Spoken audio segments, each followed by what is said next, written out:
Los lenguajes sonoros son naturales y sobre todo fugaces. A continuación, la maestra Yasmín Herrera nos hablará un poco acerca de qué lo compone, de qué trata su materia, un poco de la voz humana, de la música y sobre todo de los efectos sonoros.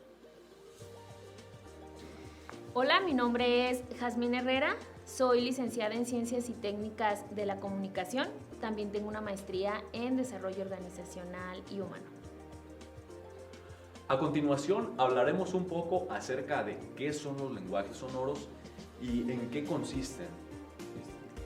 Los lenguajes sonoros son un medio de comunicación. Hoy en día se habla mucho de que somos una sociedad visual, es decir, todo lo que nosotros vemos lo convertimos en un estímulo. Pero la realidad es que el sistema sonoro o todo el sistema que tiene que ver con audio ha estado presente en nosotros desde nuestros antepasados. Te platico así un poquito y a grandes rasgos los neandertales, que fueron las primeras personas que existieron acá como dentro de la civilización. Bueno, ellos lograban sobrevivir y lograron todos esos años de su cacería a través de los sonidos. Con los chicos hemos visto que ellos no tenían el lenguaje implementado como nosotros lo conocemos hoy en día y mucho menos existía la posibilidad de que hubiese distintos idiomas. Entonces ellos se comunicaban a través del sonido. Su estructura corporal estaba hecha para eso y así es como han logrado sobrevivir durante todos estos años. Entonces, retomando, los lenguajes sonoros es eso, es un sistema de comunicación y todo lo que nuestro oído logre captar lo vamos a incluir dentro de esos sistemas. A continuación veremos un poco acerca de para qué sirve y cuál es el objetivo del estudio del sonido. Para responder esa pregunta, primero quiero que comprendamos que un sonido es absolutamente todo lo que nuestro oído logra captar. Los seres humanos y los animales tenemos la misma capacidad para captar el volumen del sonido. ¿Por qué es importante que los alumnos de la licenciatura en comunicación y en animación realicen un estudio del sonido y conozcan más a fondo esto? Es muy simple. Por un lado, los alumnos de comunicación harán proyectos audiovisuales donde la imagen sin duda es importante, pero el sonido juega un papel también muy importante en todo este aspecto. Por otro lado, los alumnos de animación harán proyectos, puede ser proyectos audiovisuales, proyectos cinematográficos, donde también el sonido debe de ir inmerso. Se dice o se habla mucho acerca de la importancia de lo visual, pero la realidad es que el sonido no lo podemos dejar a un lado, ni debemos de no preocuparnos por él. Y esta materia en específico, a eso es a lo que los invita, a que pongan muchísima atención en todo lo que escuchan, más de todo lo que ven. En clase hemos hablado mucho acerca del paisaje sonoro o una imagen sonora, es decir, el ejercicio es muy simple y es muy práctico también. Se les pone una imagen, que obviamente es un instinto visual, y se les dice, dime qué escuchas. Entonces es hacer conciencia de cómo en una foto de un mercado, cuántos sonidos puedes escuchar. Y así es como se van haciendo los sonidos. ¿Cuál es el objetivo? Que cuando ellos hagan alguna producción, sepan qué sonidos van a ir inmersos dentro de su producción. No nada más lo visual, sino todo lo auditivo. Durante esta clase nosotros en específico tratamos de todos los estímulos visuales, bloquearlos y dedicarnos nada más a escuchar. Y entonces a ir obteniendo respuestas de lo que el mundo y nuestra cotidianidad día a día nos va dando, pero únicamente desde el sonido. Esa es la importancia. A continuación hablaremos un poco acerca de cuáles son las principales características del lenguaje sonoro. El lenguaje sonoro tiene muchas características, sobre todo porque es un sistema de comunicación holístico, es decir, desde la música, desde la voz, desde folies, son muchas las características que al final lo completan y que te pueden hacer una cama de lenguaje sonoro o un riel de lenguaje sonoro muy enriquecido. Pero te puedo hablar muy rápido de tres en específico que son importantes. Hablamos de la intensidad, hablamos del tono. ¿Qué quieren decir? Es en qué cantidad de volumen yo estoy escuchando mis lenguajes sonoros, con qué velocidad y en qué ritmo. Yo creo que cuando los alumnos comprenden estos 3 parámetros, ellos van a entender cómo es que el sonido fluye y cómo es que el sonido existe. A continuación hablaremos un poco acerca de qué parámetros son básicos en el estudio de la voz humana y de qué manera influyen en el lenguaje sonoro. Lo principal para hablar de la voz es identificar qué tipo de voz tenemos. En la clase se hace un ejercicio muy padre donde los alumnos conocen y también identifican qué tipo de voz tienen.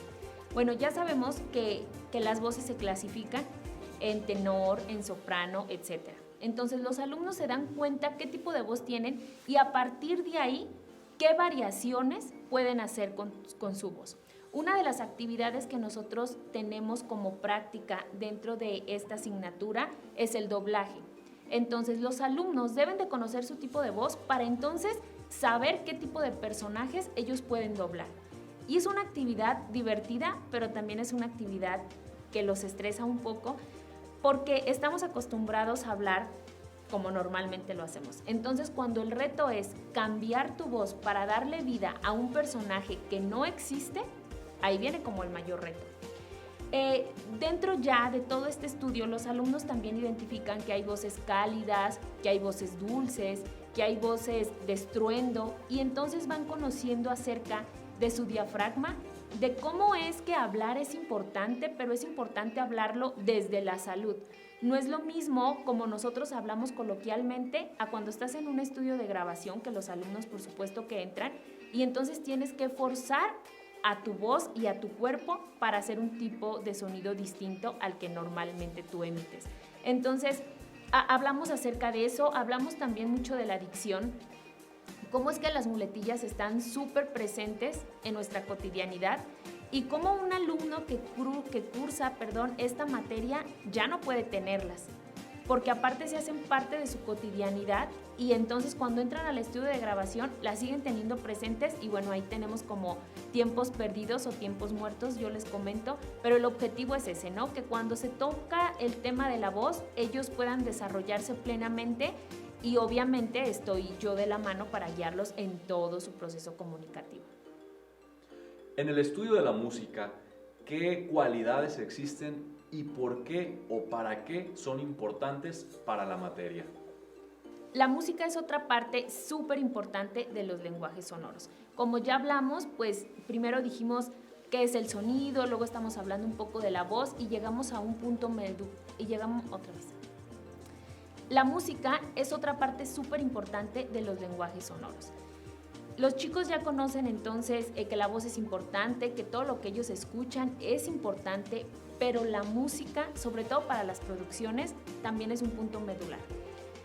Cuando hablamos de música, hay 3 cosas importantes que ellos deben de resaltar y que deben, más de resaltar, deben de comprender. Toda la clase de lenguaje auditivo se basa en la comprensión. Deben de comprender la melodía, el ritmo y la armonía.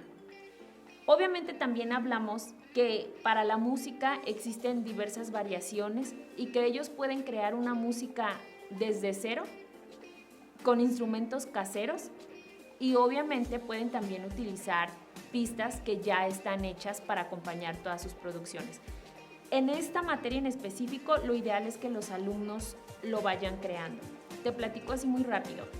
Hay una práctica que va más enfocada a un trabajo final, donde es una radionovela. 0 imagen, puro sonido. Los chicos deben de crear la música, deben de crear los folies. Por folies me refiero a todos los efectos auditivos que se escuchan dentro de una producción. Es decir, si el personaje va caminando, los alumnos deben de crear los pasos. Si el personaje va a abrir una bolsa o una mochila, se debe de escuchar el sonido del cierre. Y todo esto son pistas, normalmente le conocemos como folies, que los alumnos van creando. Todo eso se va integrando y es parte de la sonorización del proyecto final. A continuación veremos cuáles son las principales fuentes de origen del sonido y para qué sirven en los lenguajes sonoros. La fuente de origen de un sonido es absolutamente todo. Desde el momento que nosotros movemos un brazo, ya está emitiendo un sonido. Esa es una fuente de origen. Esas son fuentes de orígenes naturales. Obviamente podemos encontrar otras como los micrófonos, las bocinas, que también emiten sonido o nos hacen, ¿no?, dar un sonido. Yo te podría decir que en la actualidad absolutamente todo emite un sonido y en todo tenemos que estar alertas y tenemos que poner atención, porque cuando estamos en esta área creativa o en esta área de producciones audiovisuales, todo lo que escuchemos nos va a servir para complementar un proyecto. Como última parte, ¿qué recomendación nos podría brindar la maestra Yasmín en cuanto a su materia? La materia de lenguajes sonoros es una materia importante para el desarrollo de los animadores y de los comunicadores. Me parece que es una de las materias bases, pero aparte es una materia muy divertida, donde los alumnos se conocen a sí mismos, desarrollan habilidades que ya están dentro de ellos, pero no se atrevían a sacarlas, porque todo lo que tiene que ver con exigirte va de la mano de la pena. Sobre todo en esta clase y cuando hacemos doblaje, que les comentaba a los alumnos, pues obviamente les da mucha pena. Cuando tienes que interpretar, cuando tienes que cambiar tu voz, cuando tienes que quitarte las muletillas, todo eso va de la mano de la pena, pero la verdad es que los alumnos se divierten mucho. ¿Qué consejo yo le daría a los alumnos que estudian comunicación, que estudian animación o a cualquier persona que esté interesada en estos temas? Que se arriesgue, que no se limite. Eso es lo primerito que deben de hacer. Cuando te limitas, te estás robando la oportunidad de sacar tu máximo potencial. Y la verdad es que en las áreas creativas no puedes permitirte limitarte. Entonces les diría eso, que se dejen fluir, que se relajen, que cuando estás relajado, y esto se lo digo a mis alumnos siempre en cabina, si es un trabajo, si es una práctica, es algo serio, pero relájense y que su objetivo principal sea que se diviertan. Cuando las personas se la están pasando bien, los resultados son buenos.